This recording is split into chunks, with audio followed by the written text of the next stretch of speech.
नमस्ते बच्चों। आज का टॉपिक है वर्ण विचार। जैसा कि आप सब जानते हैं कि विचारों का आदान प्रदान भाषा के माध्यम से होता है। भाषा लिखने की विधि लिपि कहलाती है। लिपि को लिखने के लिए निश्चित चिन्हों का नाम वर्ण है। अब आगे वर्ण की परिभाषा समझते हैं। भाषा की सबसे छोटी इकाई को वर्ण कहते हैं और वर्णों के समूह को वर्णमाला कहते हैं। वर्ण को दो भागों में बांटा गया है।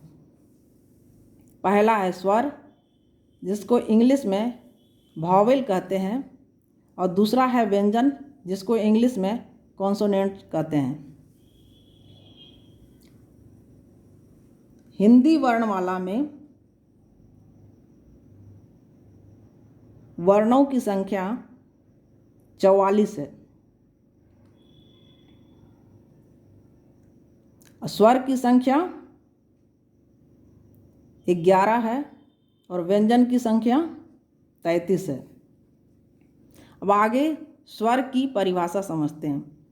जिन वर्णों के उच्चारण में कंठ से निकलने वाली वायु बिना किसी रुकावट के बाहर आती है तथा उनके उच्चारण में किसी अन्य वर्ण की सहायता नहीं ली जाती है, वे स्वर कहलाते हैं।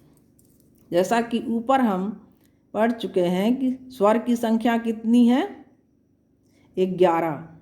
कौन कौन सा है?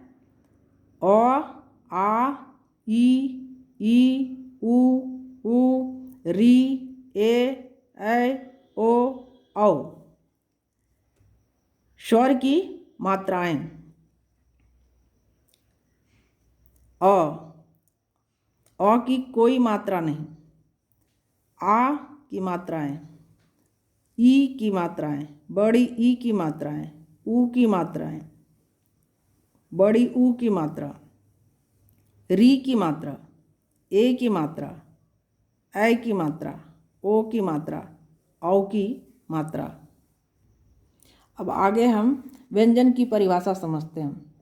वे वर्ण जो स्वरों की सहायता से बोले जाते हैं तथा जिनका उच्चारण करते समय हवा रुक कर मुख से बाहर निकलती है, उन्हें व्यंजन कहते हैं। व्यंजन की संख्या कितनी है? 33। कौन कौन सा है? क, ख, ग, घ, ङ, च, छ, ज, झ, ञ, ट, ठ, ड, ढ, न, त, थ, द, ध, न, प, फ, ब, भ, म, य, र, ल, व, श, श, ह। ये क्या है? व्यंजन की संख्या। व्यंजन की कितनी संख्या है? 33। अब अगले टॉपिक में हम संधि पढ़ेंगे। अगर आप सबको ये वीडियो पसंद आई हो तो कृपया लाइक करें, सब्सक्राइब करें।